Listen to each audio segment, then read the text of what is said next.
Bag tag সব গোছানো হয়ে গেছে। আজকে আমাদের মানে সব কিছু রেডি। কালকে আমরা বাসে চাপবো, বৈকাল 4টে-5টার মধ্যে আমাদের বাস ছাড়বে।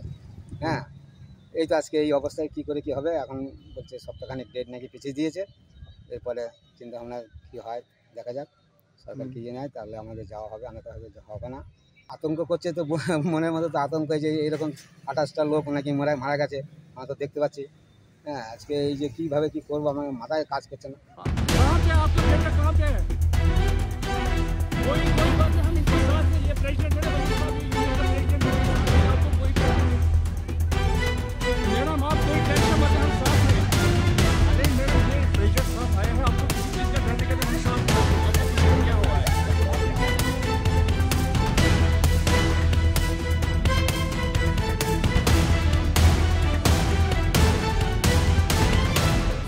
আমাদের এই আগামীকাল 25শে এপ্রিল 2025 আমাদের এখানে যাত্রা শুরু হওয়ার কথা ছিল, কিন্তু এমন একটা ঘটনা ঘটেছে, পর্যটকদের উপর আক্রমণ, অনেক মানুষ নিহত হয়েছেন।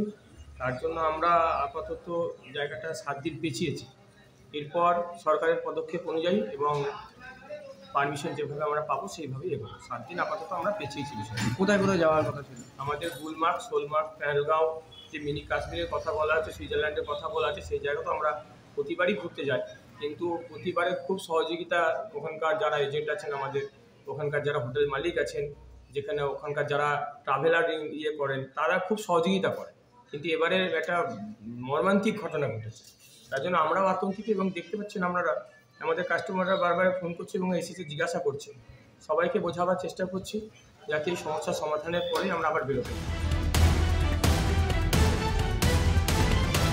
সবই বুকিং আছে, শুধু টিকিট নয়, আমাদের ধরুন হোটেল বুকিং আছে, গাড়ি বুকিং আছে, মানে একটা বিচ্ছিরি জায়গায় পৌঁছে আছি আমরা। মানে সব জায়গাতেই তারাও কষ্ট পাচ্ছে, যারা হোটেল মালিক আছে তারাও ফোন করে কষ্টের কথা বলছে, কিন্তু এখন কি করবে, এই ফোন আওয়াজ পাচ্ছে, সবাই ফোন করছে এখন।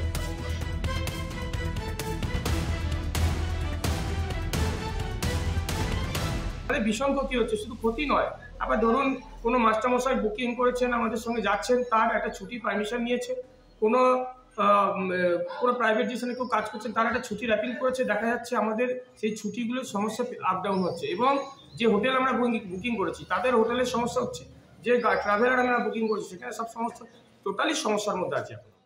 ডাউনলোড করুন এই সময় অ্যাপ iOS ও অ্যান্ড্রয়েডের জন্য।